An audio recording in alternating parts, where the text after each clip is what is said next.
Hola, buenos días. Soy Elizabeth Peniche, Head of Marketing and Communications en T-Systems México, y les damos la más cordial bienvenida a nuestro quinto webinar del año, en donde les hablaremos de la nube pública, una opción real para tu organización. En esta ocasión tendremos como primer speaker a Jorge Gómez, que es director de soluciones corporativas de IDC, quien nos va a explicar el comportamiento de la industria con respecto a la adopción de la nube pública y obviamente los principales motivos de los cuales emigrarse a este tipo de servicio.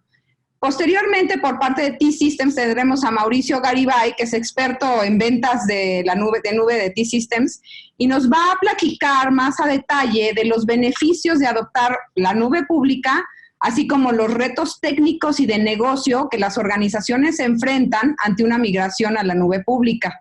Posteriormente de esta sesión de Mauricio, tendremos la sesión de preguntas y respuestas, en donde con muchísimo gusto responderemos a todas sus dudas. Esperemos que este webinar sea de utilidad y bueno, sin más, te doy la bienvenida, Jorge, adelante. Gracias. Bueno, pues de nuevo, muy agradecido con los amigos de T-Systems ahora por invitarme para compartir un poco de la investigación que hemos hecho en IDC con respecto a uno de los temas pues que más suenan, ¿no? en estas tendencias tecnológicas, que es el cómputo en la nube pública. Vamos a conversar un poco sobre cuál es la actualidad en términos de la adopción de esta tecnología y también un poco cómo se visualiza el futuro en términos de la utilización de esta nueva tendencia tecnológica que más que una moda, pues llegó para quedarse, sobre todo porque viene apalancada en beneficios que van en dos aristas, tanto por la parte de viabilidad financiera en la adquisición de infraestructura tecnológica, como por la parte de agilidad en la puesta en marcha y en el aprovisionamiento de toda esta infraestructura. Pero ¿por qué el cómputo en la nube? ¿Por qué tan en boga de repente? Si antes vivíamos de temas como hosteo, colocación, coubicación, renta de espacio en centros de datos. ¿Qué pasó? ¿Qué estamos viendo al día de hoy? Bueno, para ello me gustaría que hiciéramos un poquito de historia, que revisáramos un poquito el entorno en el que estamos, ¿no? Tenemos esta tendencia de todo como un servicio, es decir, una eficiencia en el uso de los activos. Y esta eficiencia en el uso de los activos, pues, la podemos ver en nuestros teléfonos móviles, ¿no? Con la llegada de esta aplicación de Spotify, en la cual cambia todo el paradigma en la adquisición de un activo, en este caso un activo digital, un medio como es la música. Por mucho tiempo nos acostumbramos a comprar la música. Primero era una tienda física, asistíamos a esta tienda física y salíamos con un disco, con un CD, los más jóvenes. Posteriormente, adquirimos esta música de forma digital. Ya no teníamos que ir a una tienda física, sino adquiríamos la música y éramos dueños de la misma bajo ciertas restricciones de licencia y la podíamos utilizar. Y finalmente, tenemos ahora la música como un servicio, es decir, este activo digital, que sería en este caso la música, este medio, no somos dueños del mismo, pero lo podemos consumir y podemos consumir una cantidad ilimitada del mismo por una suscripción mensual. Pero esto no es únicamente un fenómeno que está ligado al tema de algo trivial como la música. Esto obedece a una tendencia en el mundo que tiene su raíz en dos cuestiones. La primera, una situación de discreto crecimiento económico en el mundo. Estamos viviendo una situación donde los crecimientos económicos en el mundo están en el rango del 2-3%. Algunos países por ahí alcanzan el 4 o el 5%, pero son los casos extraños, los raros, los outliers. Y esto nos obliga a tener una mayor eficiencia en el uso de los activos. Y por el otro lado, estamos recibiendo en la población económicamente activa pues a esta nueva generación, los llamados millennials, que tienen una nueva mentalidad en cuanto al consumo de activos. Esto quiere decir, están buscando una mayor eficiencia en el uso con miras a evitar el desperdicio, a aplicar un poco de sentido común en el uso de los activos. Y si no, miremos el entorno. No únicamente la música, en el caso, por ejemplo, tan sonado de Netflix, el consumo también en este caso de películas y televisión, se hace como un servicio. No somos dueños de la película, sino, no es como antes que salíamos de la tienda y salíamos con nuestro Blu-ray y éramos dueños de la película. Ahora estamos consumiendo todas estas películas y series de televisión sin límite en lo que podemos, en el espacio de un mes, que es lo que dura, que es lo que tenemos, o es el periodo de frecuencia de pago de la suscripción de Netflix. Pero no se detiene ahí. Más allá de la esfera del entretenimiento, en el sector financiero, por ejemplo, también tenemos este tipo de esquemas de economía de colaboración, de todo como un servicio. Por ejemplo, Kickstart, esta compañía de crowdsourcing, es decir, en donde estamos utilizando una plataforma para de forma como colaborativa poder hacernos de un financiamiento. Ya no tenemos que ir a un banco a hacer todo un trámite para pedir un préstamo y poner en marcha nuestra idea. Ahora, utilizando esta plataforma de colaboración, se nos acerca a los diferentes interesados en esta inversión y todos pueden colaborar en el financiamiento de algún proyecto, de alguna idea. Es decir, estamos utilizando el banco o esta plataforma como un servicio. Ya no requerimos de comprometernos con un banco. Por otro lado, este concepto de oficinas como un servicio. ¿A qué voy con esto? Bueno, pues es básicamente, lejos de adquirir o de firmar un contrato de arrendamiento por un espacio en una oficina, ahora hay organizaciones que nos permiten tener un servicio de oficinas mucho más dinámico y más flexible y escalable. Es decir, si yo lo requiero, puedo utilizar una sala de juntas o no. Si de repente voy a tener a 3, 4 personas de visita de otra subsidiaria, pues yo puedo contratar mayor espacio. Es decir, no estoy limitado a las restricciones de un contrato de arrendamiento tradicional en cuanto a que tengo un espacio determinado, sino que puedo tener flexibilidad en el crecimiento del mismo, un pago por consumo mensual al cual puedo yo agregar servicios. Entonces ya estamos teniendo también en este esquema de todo como un servicio, pues las oficinas, ¿no? Otro ejemplo, bueno, este ya lo conocen todos, es el tema de Uber, ¿no? Que realmente lo que está permitiendo es que yo pueda tener un auto con todo y chofer durante un periodo determinado y hacer un uso eficiente de los activos. ¿Para qué compro un coche que, digo, seamos honestos, la mayor parte del tiempo va a estar estacionado en un garaje? Si yo puedo contratar el auto cuando lo requiera como un servicio, es decir, un uso eficiente de los activos. Otro ejemplo para que veamos que ya estamos rodeados y permeados de esta tendencia de todo como un servicio son los repartidores. Antiguamente los restaurantes compraban su moto y contrataban un repartidor. Ahora, gracias a plataformas como Sin Delantal o Rappi, lo que tenemos es una plataforma compartida en donde yo puedo rentar el activo del repartidor, si lo vemos de esa fría manera, y puedo hacer un uso eficiente y escalable de los mismos. Es decir, si yo sé que los viernes y los sábados es cuando más pedidos de alimentos tengo, pues puedo disponer de esta plataforma para escalar en la cantidad de repartidores, que de otra manera a lo mejor mi negocio no me da para tener 3 o 4 repartidores que yo tenga ociosos toda la semana y que en los picos de venta que pudiera ser el viernes y el sábado, pues sí los estuviera utilizando a un 100%, ¿no? Entonces, esto realmente es un ejemplo muy claro de este uso eficiente de los activos. Y bueno, finalmente, pues uno pensaría que todo tiene un límite, pero aquí estamos hablando ya de, si lo quieren ver en términos coloquiales, de godines como un servicio, ¿no? ¿Qué quiero decir con esto? Gig es una empresa que permite, como una plataforma similar a Uber, que pudiéramos contratar los servicios de personal con diferentes habilidades, ¿no? En este caso estamos hablando de empleados como un servicio y, por ejemplo, lo utilizan plataformas o lo utilizan compañías, organizaciones que van a lanzar, por ejemplo, una campaña de marketing y requieren contratar mayor personal para estar en las tiendas, acomodando folletería o dando explicaciones sobre el funcionamiento de un equipo nuevo, ya sea línea blanca o algún otro producto, pues utilizan esta plataforma para contratarlos y utilizar sus servicios durante cierto periodo, es decir, ya no tengo que pasar por todo el proceso de reclutamiento, de entrenamiento, etcétera, ¿no? Se hace todo utilizando esta plataforma. Y así pues estamos viendo cómo esta situación de todo como un servicio llegó para quedarse, porque no es un tema únicamente de moda, viene apalancado, como mencionaba, por 2 grandes cuestiones. 1, la situación económica que vive el mundo, y 2, el cambio de los valores de las nuevas generaciones que están integrándose a la población económicamente activa. Y bueno, si consumimos todo como un servicio, pues también la tecnología pues va a seguir esa tendencia de consumirse como un servicio. Esto está afectando la manera en la que se adquiere tecnología y en la que los presupuestos de las organizaciones se están destinando a los diferentes mecanismos de despliegue tecnológico. nosotros corremos un estudio año con año en donde verificamos el porcentaje del presupuesto de tecnologías de información, cómo se asigna a los diferentes mecanismos de despliegue tecnológico. Es decir, cuánto del presupuesto se gasta en inversiones en el centro de datos propio y cuánto se invierte en un centro de datos externo para hacer la diferente utilización de la infraestructura tecnológica, ya sea dentro del centro de datos o en el centro de datos de un tercero. En 2018, el año lo cerramos con un 56% del presupuesto de tecnologías de información asignado al centro de datos propio, dividido en dos grandes vertientes.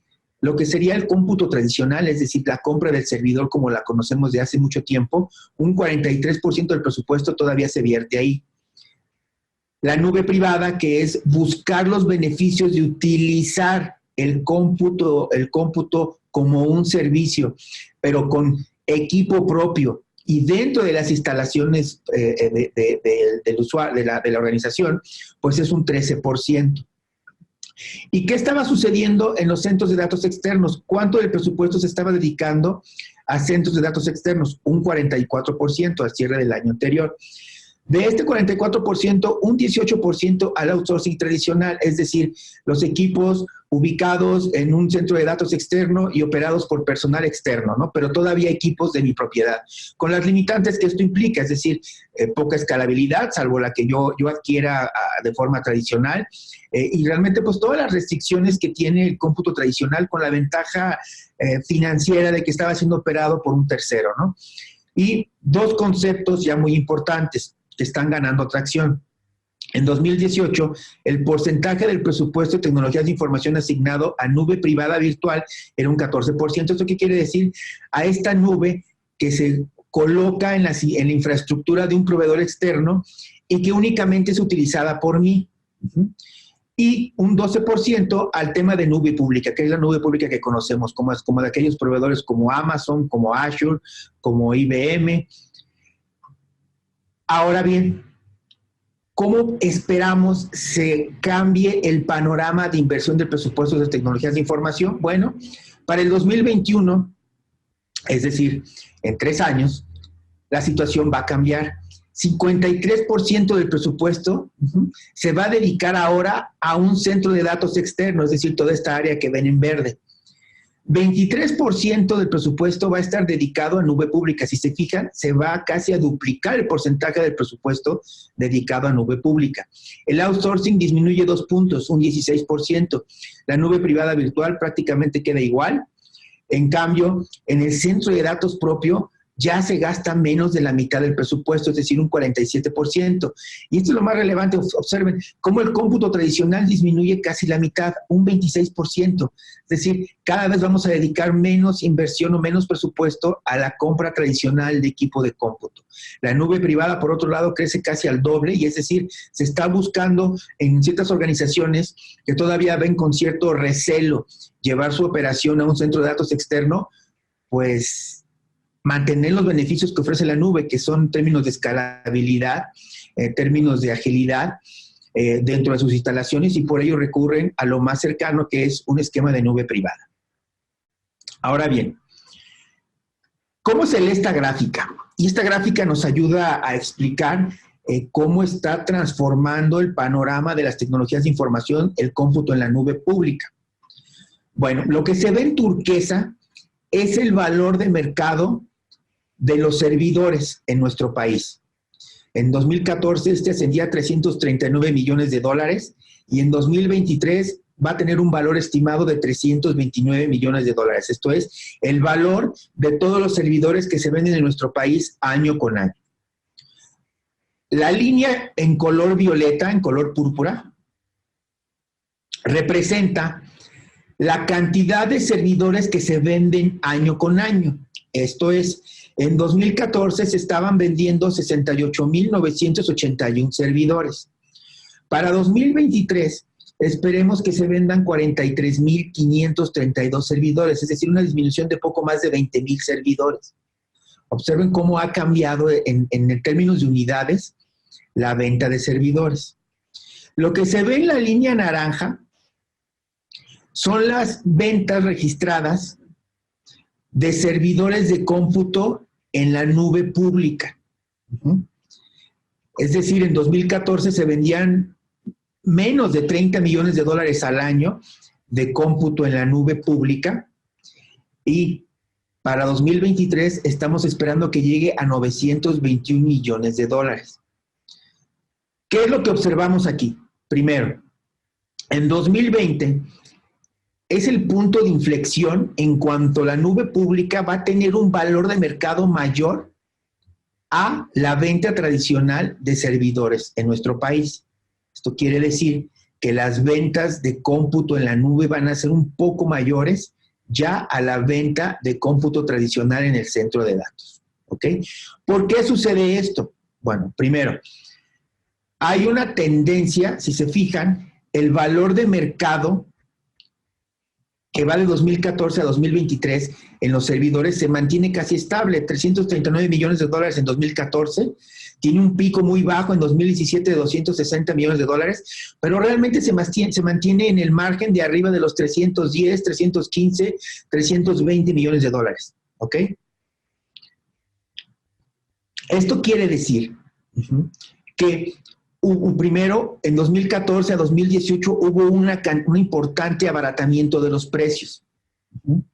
Si se fijan, la cantidad de unidades empieza a disminuir a partir de 2014 radicalmente hacia 2015 y alcanza su punto más bajo en 2019.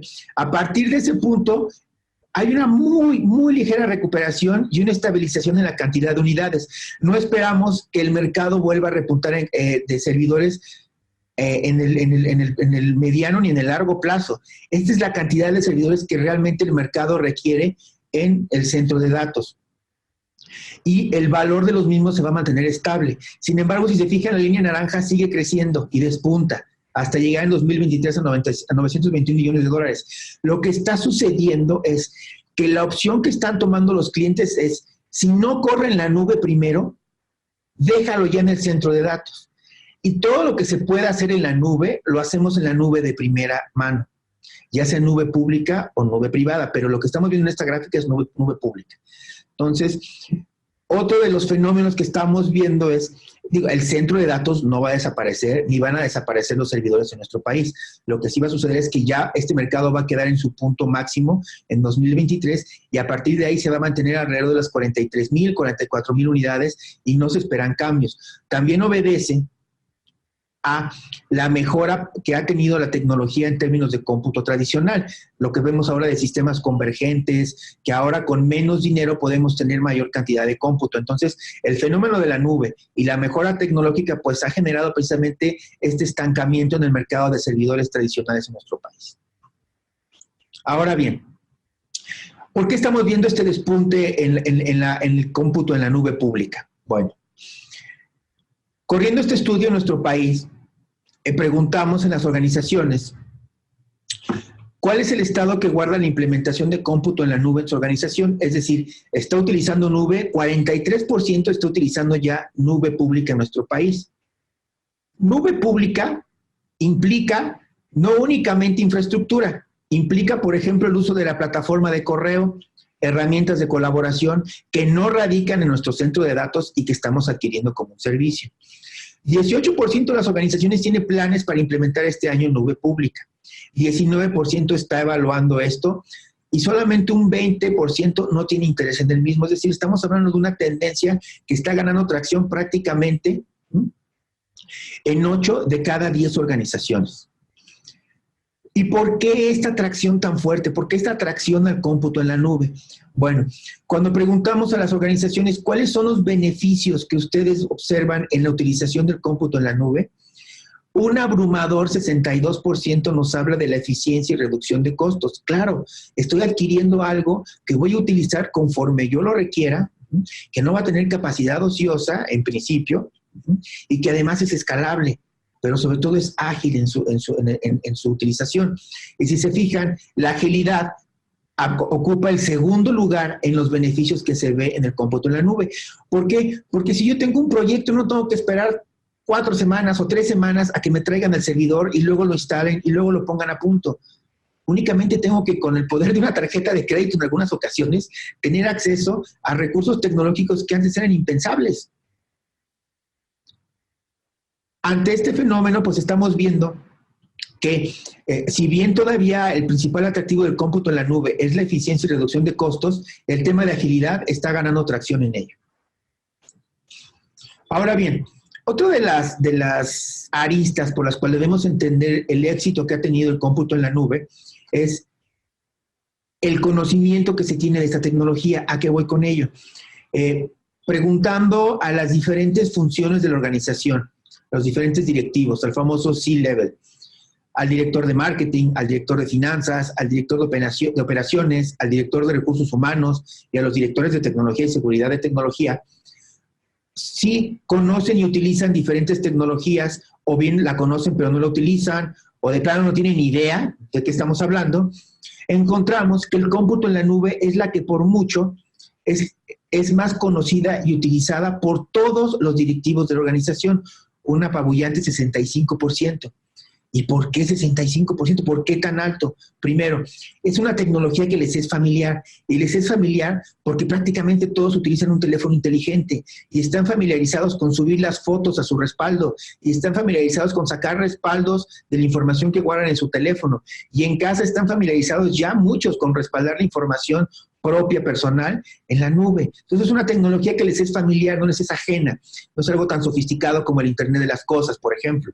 Entonces, en ese sentido, no hay un proceso que se tenga que hacer en las organizaciones de evangelización a las diferentes áreas para explicarles de qué va la tecnología. Ya es mucho más fácil que se adopte esta tecnología porque las áreas usuarias ya la conocen. Y otro fenómeno que estamos viendo es que precisamente estos roles dentro de la organización ahora son los que tienen el presupuesto de tecnología. Esto que vemos aquí, esta tabla, explica cómo se distribuye el presupuesto de tecnología cómo se distribuye en 2014 y cómo se está distribuyendo en 2019 en Latinoamérica. Antes, el 66% del presupuesto de tecnología estaba en los bolsillos, en las manos del área de tecnologías de información. Y el área de operaciones era dueña de un 16%, el área de finanzas de un 10%, recursos humanos apenas un 1% y marketing un 3%. Para 2019 lo que estamos viendo es que pasa de un 66% el presupuesto del área de tecnologías de información a menos de la mitad, a un 48%. Y las áreas de finanzas y operaciones pues crecen de manera importante en los presupuestos que tienen. Es decir, ya no solamente compran tecnología las áreas de tecnología de información. Ahora con este fenómeno de la transformación digital, las áreas funcionales de los negocios tienen los bolsillos con dinero precisamente para adquirir tecnología que tiene una incidencia directa en la función que tienen de su organización. ¿Y qué creen? El tema de cómputo en la nube les es muy atractivo, porque no tienen que esperar los tiempos que les marque el área de tecnologías de información para entregarles infraestructura. Pueden echar a volar un proyecto, como les mencionaba, con un tarjetazo. Y eso implica otro tema de riesgos, que es el famoso Shadow IT, que en este caso este tipo de tecnología pues realmente la exponencializa, ¿no? Entonces hay que tener mucho cuidado en términos como el área de tecnologías de información, que la utilización de cómputo en la nube se haga de manera controlada y racionalizada por parte de las áreas de tecnología de información. Esto no quiere decir que se les prohíba a las áreas usuarias utilizar esta tecnología, sino que se haga de manera racional, discrecional, con el control y con el aval del área de tecnologías de información. En México, ¿qué estamos viendo en términos de cómputo en la nube? Que se está dando de cara a los clientes. Cuando preguntamos quiénes se van a beneficiar en los próximos 3 años de los proyectos de cómputo en la nube, pues sí, todavía un 54% es el área de tecnologías de información. ¿Por qué? Porque el principal beneficio que estamos viendo es el tema de costos. Y bueno, pues es atractivo para un área de tecnologías de información, como vieron que su presupuesto en relación al resto de la organización se está reduciendo, pues reducir los costos que tiene. Muchas veces el área de tecnologías de información se le etiqueta como un área de costos. Entonces, bueno, todo lo que tenga que ver con reducción de los mismos, pues es atractivo, y por eso todavía el área de tecnologías de información es el principal beneficiario. Un 54% nos contestó en este sentido. Sin embargo, un 51%, ya muy cercano al área de tecnologías de información de un 54%, es el área de ventas y marketing, como los principales beneficiarios del cómputo en la nube. ¿Y por qué se debe este fenómeno? Bueno, las tecnologías de CRM en 2018 solamente un 38% se estaban adquiriendo vía la nube. Para 2021 va a ser cerca de un 60%, es decir, las tecnologías de cara a los clientes cada vez más son adoptadas bajo un esquema de nube pública. Por eso estamos viendo que las áreas de ventas y marketing cada vez más se están beneficiando del cómputo en la nube. Y por otro lado, el tema del ERP o el RM, como se le conoce, bueno, en 2018, 38% estaba todavía adquiriéndose vía la nube. Para 2021 estamos esperando que un 61%, es decir, lo que se consideraba una operación clave, misión crítica, y que a veces era impensable llevarse a la nube, pues no es realidad. Ya estamos viendo cómo las organizaciones están adquiriendo cada vez más confianza en llevar este tipo de cargas a la nube pública. ¿Cuáles son los desafíos en nuestro país del cómputo en la nube? Bueno, cuando preguntamos a las organizaciones cuáles son los desafíos en la utilización de esta tendencia tecnológica, todavía un 38% nos menciona costos ocultos. ¿Ya qué vamos con esto? El tema de cómputo en la nube implica una mayor utilización de anchos de banda y una dependencia mayor en la infraestructura de telecomunicaciones. Hay que reforzar esta infraestructura si estamos pensando en temas de cómputo en la nube. Y muchas veces son elementos que no consideramos en el proceso de evaluación de adquisición de estas nuevas tecnologías. Entonces, es importante que tengamos esto en mente. Otro 38% nos mencionaba orquestación y administración. ¿Por qué? Porque hay que tener las herramientas ahora adecuadas para administrar y orquestar estas cargas de trabajo que ahora vamos a estar llevando a la nube. Es decir, no se trata de trasladarle el problema de la administración de nuestras aplicaciones a un tercero. Se trata de monitorear el trabajo que está haciendo el tercero con respecto a nuestras aplicaciones y a las cargas de trabajo. Y eso implica que adquiramos las herramientas y las habilidades suficientes para poder realizar este trabajo de administración.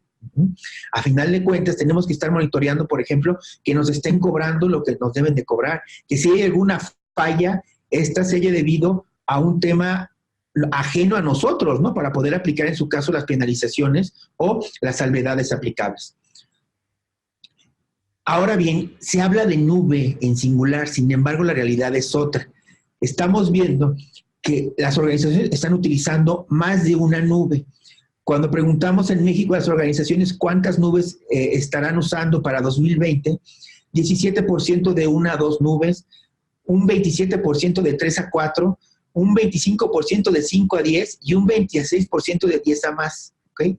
Si se fijan, un 51% va a estar manejando de 5 a más de 10 nubes. O sea, más de la mitad de las organizaciones van a tener que administrar diferentes nubes. Y esto refuerza el mensaje de que es importante contar con las herramientas que nos permitan administrar diferentes cargas en la nube, que sean compatibles con los diferentes proveedores, ¿no?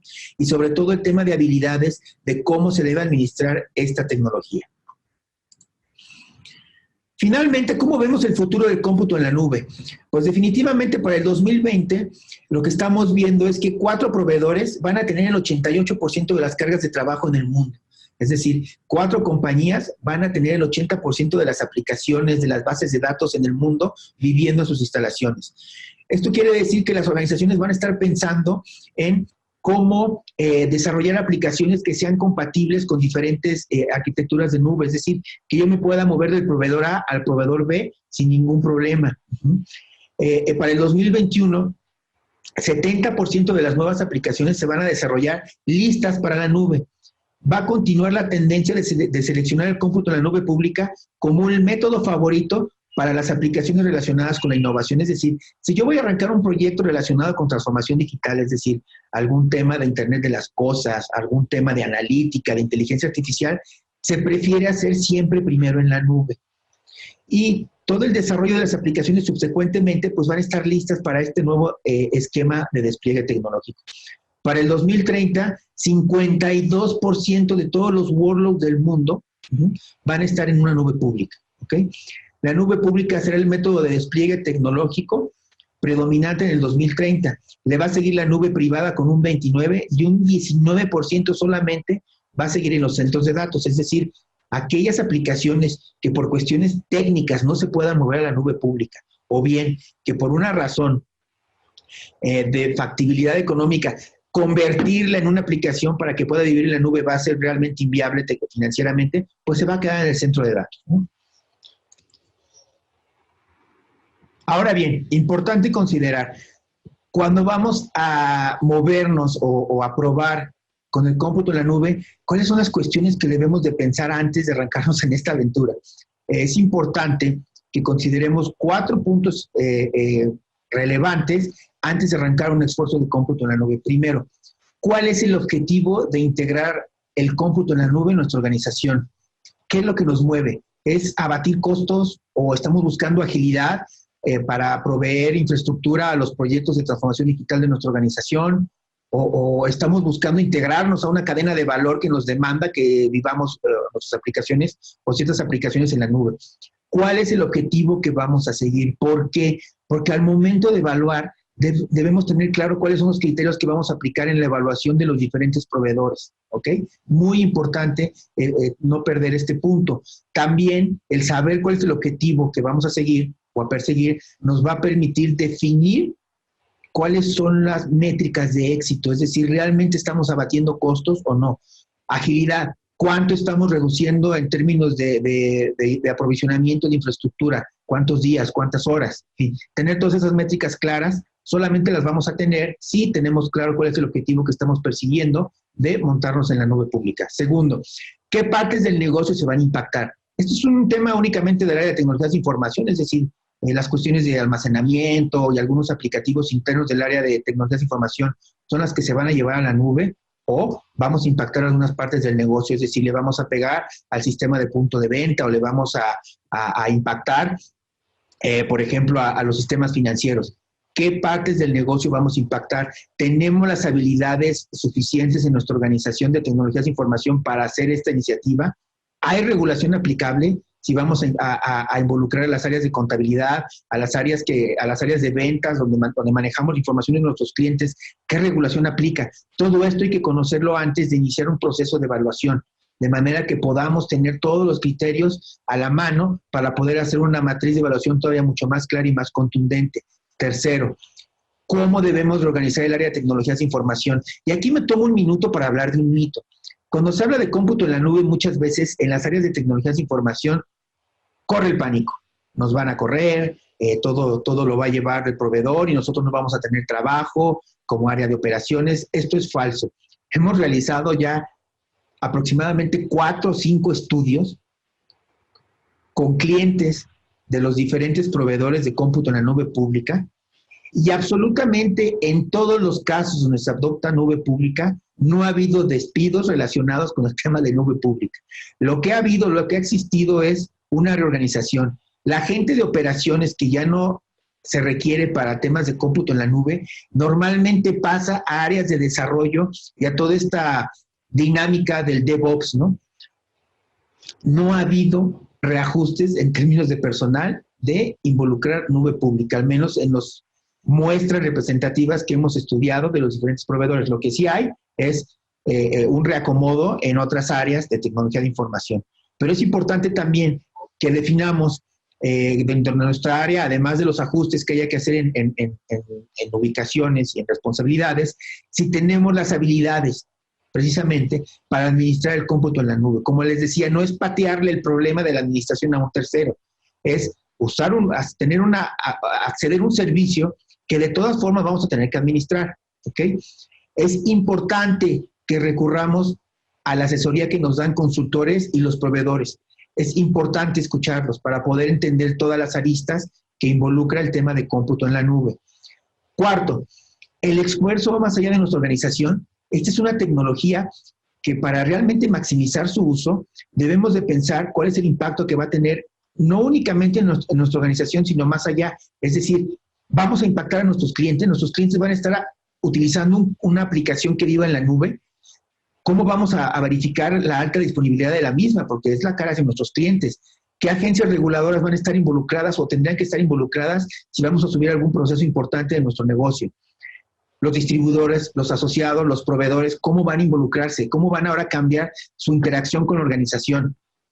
¿Van a acceder al cómputo en la nube ahora? ¿Vamos a tener que tomarlos en cuenta en los dimensionamientos que hagamos? los sistemas de pago, por ejemplo, que utilicemos, son compatibles con la nube que vamos a utilizar, en fin, todas estas cuestiones que van más allá del área de tecnologías de información, inclusive más allá de la organización y que tienen que ver con el relacionamiento de la misma en el ecosistema, son cuestiones que debemos de considerar cuando estemos realizando este esfuerzo de evaluación de movernos al tema de cómputo en la nube pública. Por mi parte es todo. Espero esto haya sido de su agrado y hayan encontrado valor en esta presentación. Muchísimas gracias por la misma. Hola, buenos días. Gracias, Jorge, por la participación y la colaboración en el webinar. Mi nombre es Mauricio Garibay y vamos a continuar con la sesión hablando ya específicamente de los temas de nube pública en cuanto a solución, tendencias y estrategias que podemos aplicar.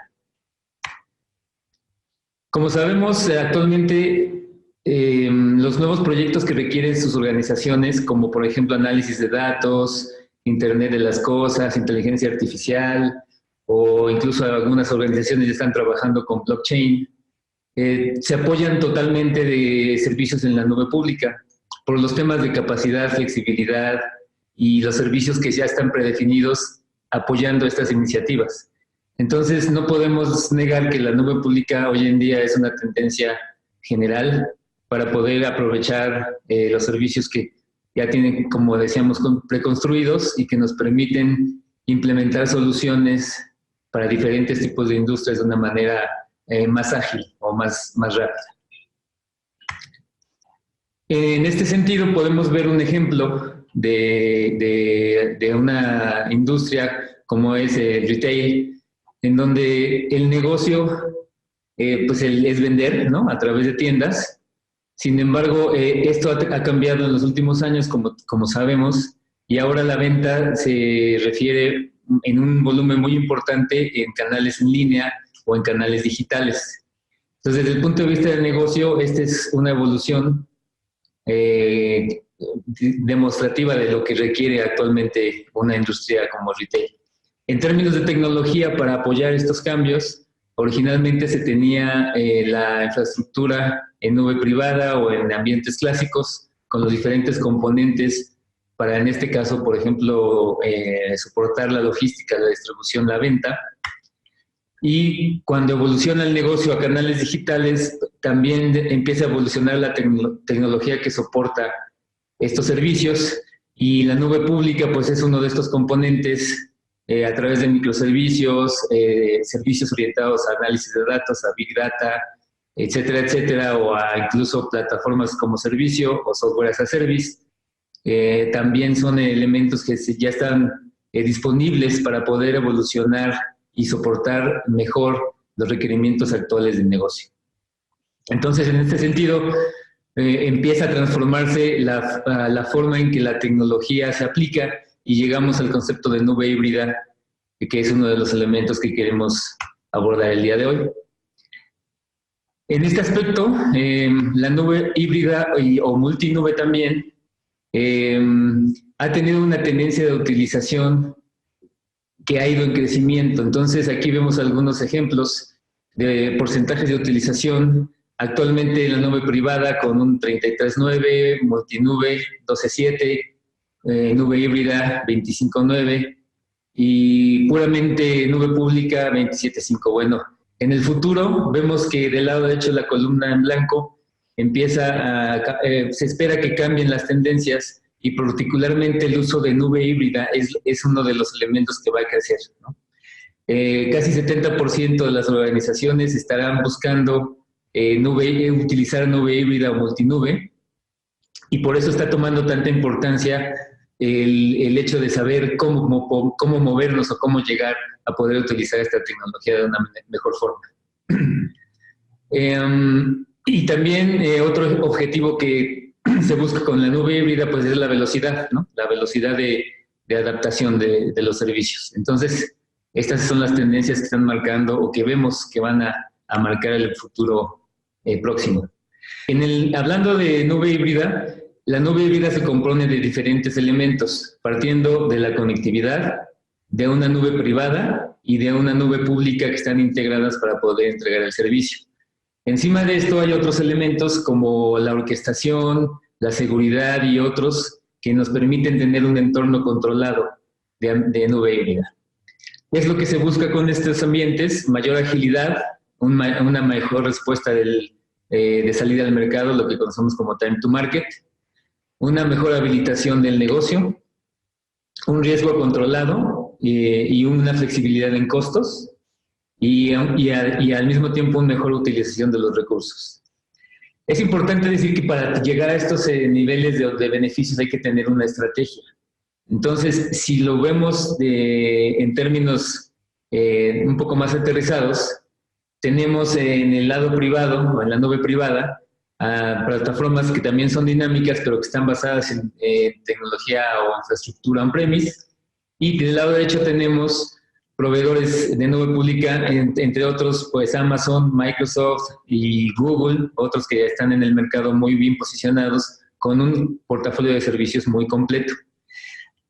Lo que tenemos que tener para llegar a este modelo, pues es una estructura eficiente y un ciclo de vida controlado con fases perfectamente bien definidas, ¿no? Desde un solo punto de control.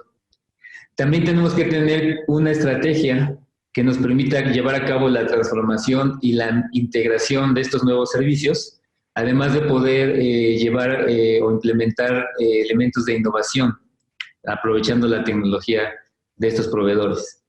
Evidentemente, como decíamos, la seguridad es un punto muy importante, que es para nosotros es importante recomendar que se maneje como un track, prácticamente como un subproyecto o un proyecto en paralelo al hecho de moverse a una nube híbrida, por la importancia que tiene el resguardo de datos o información que vamos a estar manejando. Y finalmente, tener un modelo también de estabilidad operativa y con los mejores beneficios que se puedan tener. Digamos que estas son las mejores prácticas que se buscan en el mercado. Hablando de las tendencias y cómo se puede llegar a este modelo, también hemos visto y recomendamos a nuestros clientes que busquen el modelo que más les permita o que mejor les permita alcanzar los objetivos de negocio. En el sentido de utilización de nube y de híbrida y de cómo se va a soportar este modelo, existe quien hace todo con autoservicio, es decir, yo implemento como usuario, yo implemento y administro, o la otra tendencia es yo me apoyo de un tercero que me otorgue servicios administrados para gestionar la nube. Y bueno, al final también hay quien descarga absolutamente todo en un tercero, en un proveedor. Lo que nosotros recomendamos es que se busque el mejor modelo y normalmente lo que hemos visto es que las organizaciones que quieren adoptar nube híbrida probablemente no tienen todo el conocimiento técnico ni es su objetivo tener a los superespecialistas en toda la tecnología y por eso es mejor apoyarse de un tercero. Además de que el portafolio de los proveedores de nube pública es muy amplio y conocer todos los servicios no es fácil, ¿no? Requiere de especialistas.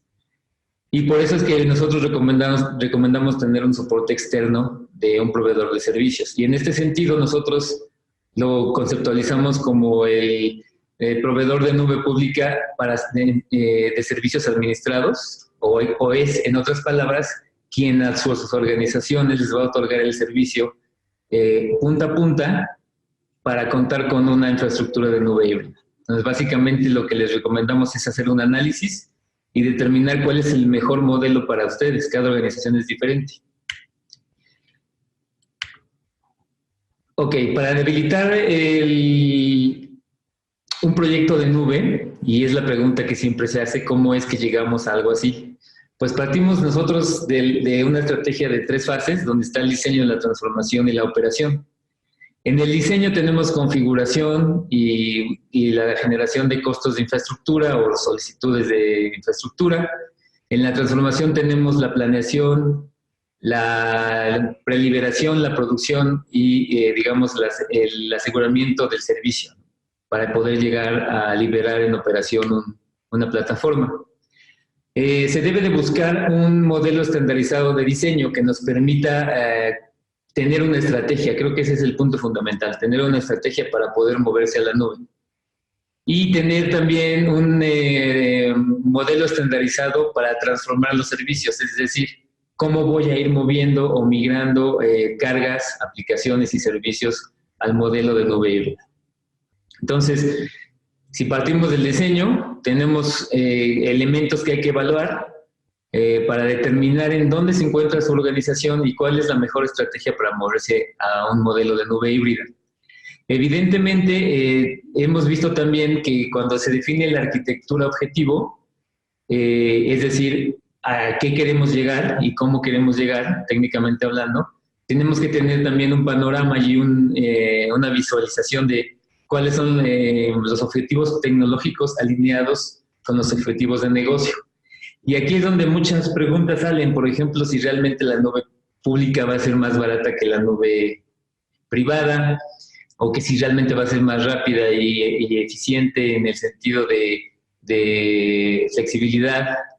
Entonces, en los términos de costo, es importante decir que para que haya un beneficio económico, la estrategia es fundamental. Si no tenemos una estrategia bien armada y bien diseñada para mis requerimientos de negocio, no voy a obtener los beneficios esperados. Entonces, con esto queremos decir que no todas las aplicaciones son candidatas naturales para irse a nube pública y tampoco podemos decir lo contrario de que ninguna se puede ir. Por eso es importante la estrategia y definir cuáles son los objetivos que tenemos para que se puedan cubrir.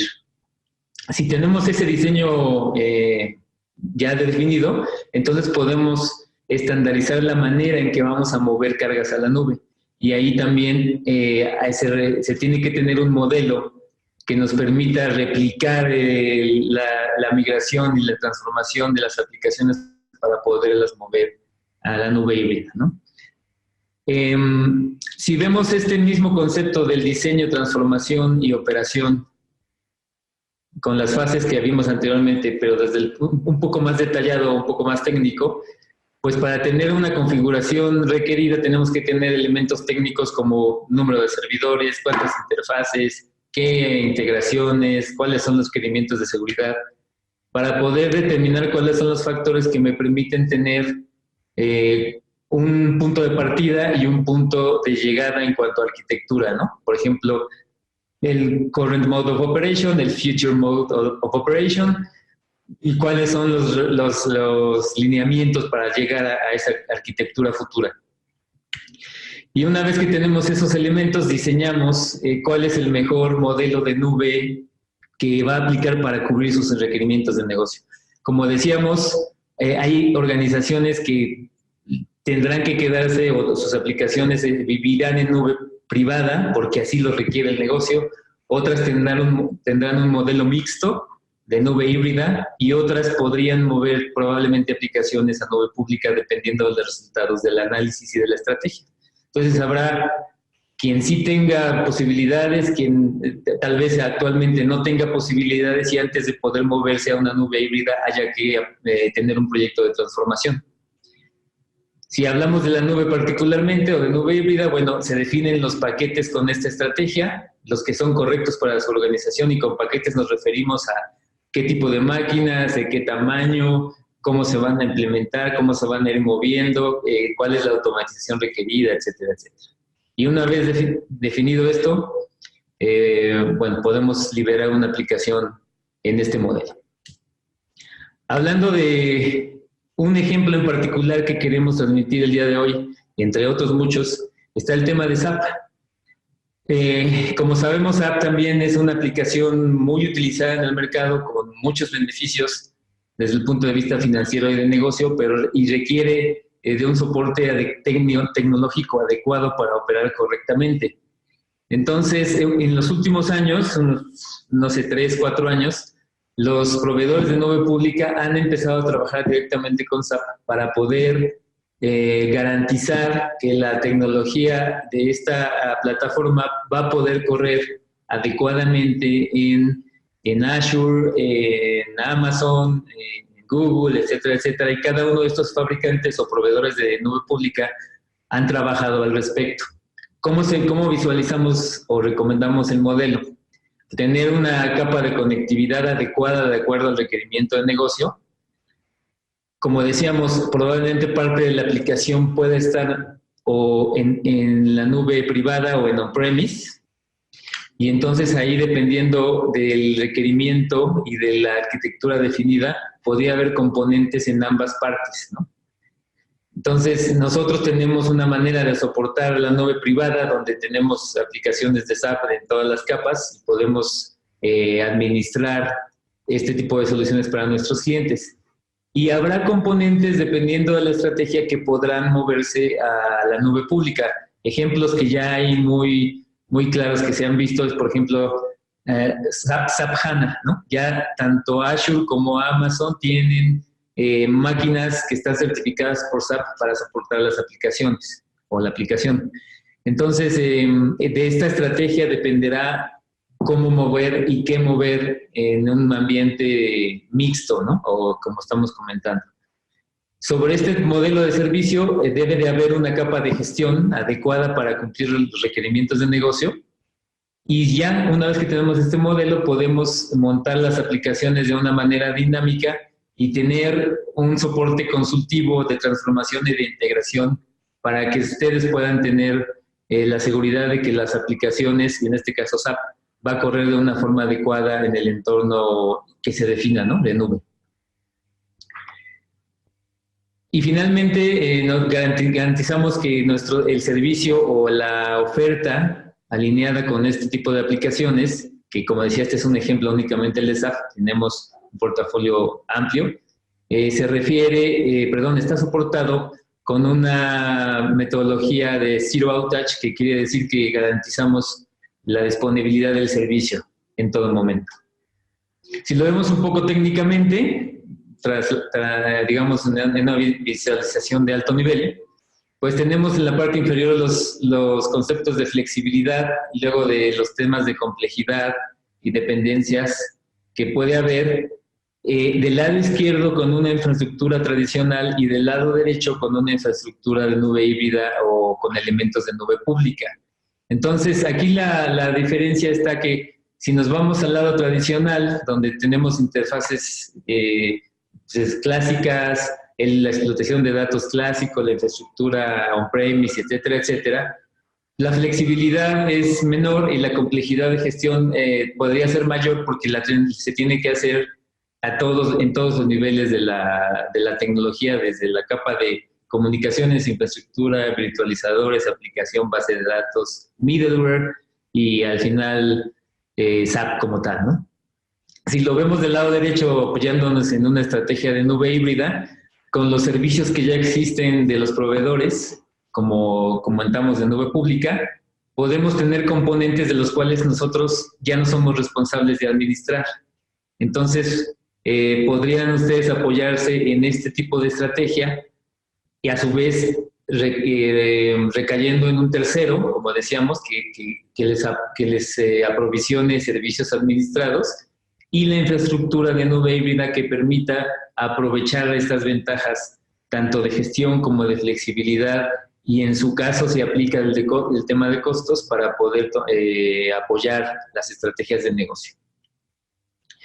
Y finalmente, para cerrar la sesión, únicamente es en este modelo de diseño, transformación y llegar al modelo operativo en una nube híbrida, nosotros tenemos una estrategia la cual se basa en un tema consultivo al inicio, con el cual definimos con claridad cuáles son los objetivos de negocio y alineamos la tecnología y la estrategia de nube que haga sentido para soportar estos requerimientos. Se define la arquitectura objetivo a través de una serie de talleres y sesiones en conjunto para que se tomen las mejores decisiones y cuál es el blueprint al que queremos llegar, ¿no? También se evalúan las aplicaciones para saber cuáles son candidatas de irse a la nube pública, por ejemplo, y en caso de que no sea así, también se definen proyectos de transformación de las aplicaciones para convertirlas en lo que llamamos cloud ready y se puedan mover. Después habilitamos la nube poco a poco. Esto se puede hacer de forma faseada, con pilotos primero, pruebas de concepto y finalmente empezar a liberar aplicaciones ya modernizadas en un concepto que aproveche la tecnología que comentamos de los proveedores de nube pública. Esta transformación implica a lo mejor cambiar hardware o incluso eliminarlo, mover a nube pública, o no sé, dependiendo de la arquitectura y la estrategia que se haya definido. Una vez pasados los pilotos y la etapa de transformación donde ya comprobamos que las aplicaciones están listas para funcionar en un ambiente nuevo e híbrido particularmente, podemos empezar el deploy o el despliegue y entonces movemos el servicio, si es posible incluso ya con tecnología o arquitectura orientada a contenedores, a gestiones ágiles como lo vemos ahora como por ejemplo DevOps, con temas de orquestación y gestión de aplicación y operación totalmente integrada y totalmente realineada. Y al final, bueno, le buscamos automatizar la mayor cantidad de elementos posibles, tanto en el aprovisionamiento como en la gestión del servicio como tal. Entonces, básicamente, este es el portafolio que tenemos en T-Systems para soportar esta estrategia, desde la parte de IaaS, con diferentes componentes que ya sabemos que es lo más básico, luego con temas de plataforma como servicio, con también diferentes aplicaciones, los temas de software as a service, también con diferentes elementos que podemos soportar, y al final, como decíamos, la integración en un ambiente de nube o multinube que sea híbrido y orquestado para poder soportar la estrategia de negocio. Finalmente, bueno, para cerrar, los invitamos a la sesión de preguntas y respuestas, y si hubiera algún requerimiento particular, con todo gusto podemos visitarlos y ahondar en cualquiera de los temas que comentamos hoy generalmente. Muchas gracias por estar con nosotros y hablamos en unos minutos.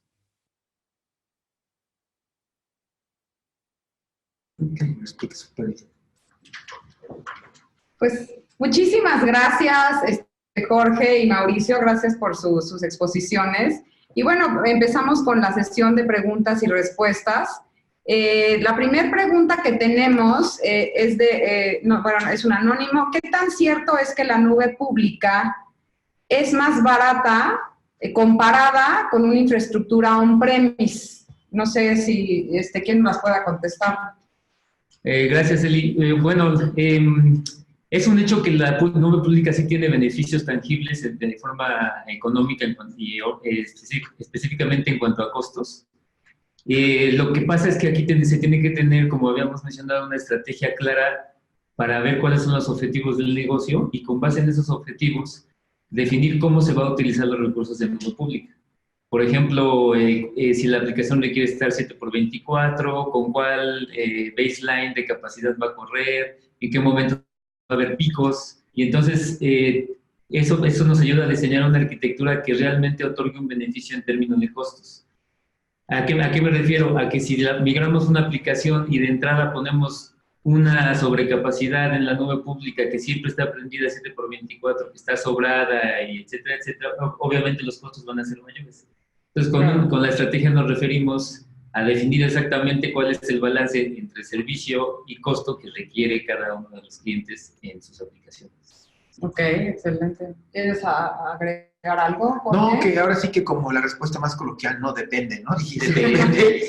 Hay que armar muy bien el para qué se va a utilizar la nube para poder definir si es conveniente o no. Es correcto. Perfecto, muchas gracias, Jorge.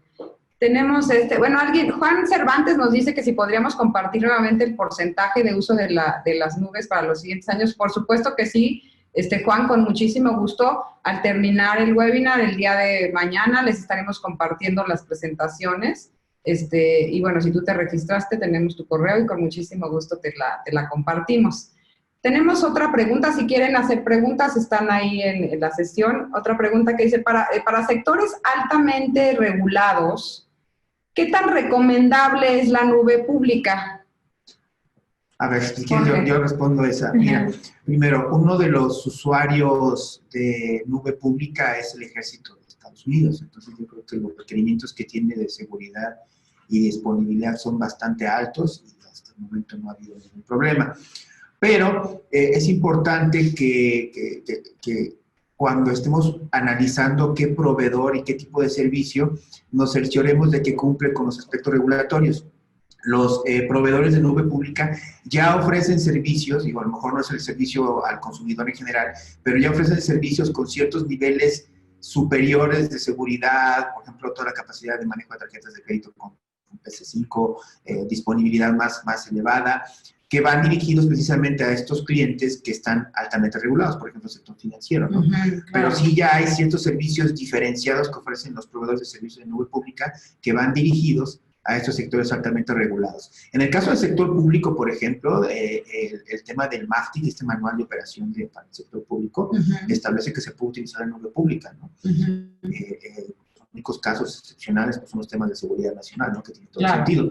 Pero no hay ya, inclusive tampoco en el sector financiero, una restricción en términos de uso de nube pública, siempre y cuando, pues, informes de esto a las autoridades, ¿no? Entonces, ya realmente no hay ningún obstáculo en términos regulatorios para la utilización de nube pública. Lo que sí hemos encontrado, eso es muy importante, es todavía confusión en términos de cómo debo de cumplir con esa regulación cuando utilizo nube pública. Y sí muchos casos en donde es tan complicado a veces, por ejemplo, en el sector público, me ha tocado conversar con algunos directores de sistemas, que es extremadamente complicado demostrar que estás cumpliendo con la reglamentación utilizando nube pública, que prefieren mejor no hacerlo. Sí, claro. Pero es un tema que va a cambiar con el, ¿no? Sí, es un tema que va a cambiar con el tiempo. Sí. Y ahondando un poquito en el tema, desde el punto de vista, digamos, ya de consultivo, o técnicamente, cuando desplegamos un proyecto de nube nosotros, como T-Systems, el track de seguridad es un proyecto paralelo al hecho de la migración o de la transformación a nube pública o híbrida. Entonces, con esto lo que quiero decir es que cuidamos mucho cómo se va a cubrir el requerimiento regulatorio, como decía, y también cómo vamos a poder desplegarlo correctamente de acuerdo al requerimiento del negocio. Entonces, en ese sentido, una analogía, no es una analogía, es una realidad que yo siempre les digo a nuestros clientes, es la nube pública, es tan segura como nosotros la definamos. De hecho, de entrada, cuando tú creas una máquina virtual en cualquier nube pública, nadie puede acceder a la máquina. Tienes que generar las reglas de acceso. Entonces, ¿qué quiere decir? Que la seguridad es tan buena o mala como nosotros mismos la hayamos configurado, ¿no? Esa es una parte planeada, exactamente. Entonces, ese es fundamental. Y otro ejemplo que les comento también es cuando ha habido rumores de que hackearon alguna nube pública y que sacaron datos de alta seguridad de alguno de los proveedores de nube pública, y en realidad no es un tema de la nube, es un tema de quien configuró de una forma inadecuada el modelo de seguridad de la nube. Entonces, ese es bien importante y por eso lo manejamos como un proyecto que es parte de la transformación. Perfecto, Man. Muchas gracias. Pues muchas gracias, ya se nos acabó el tiempo. Tenemos a alguien, un espectador anónimo, si nos puedes mandar tu correo, porque nos mandaste un comentario, pero no te podemos responder porque no sabemos tu correo, y con muchísimo gusto te respondemos. Y bueno, los invitamos a vernos en nuestro canal de YouTube. Tenemos ahí todos los webinars del año y del año pasado, y tendremos un último este año. Les agradecemos mucho su tiempo. Por favor, si tienen alguna duda o comentario, háganoslo saber. Nosotros con muchísimo gusto aquí estamos para responderles. Síganos en nuestras redes sociales y recuerden T-Systems, Let's Power Higher Performance. Muchas gracias. Gracias, Jorge. Gracias Mauricio. Hasta luego. Buen día.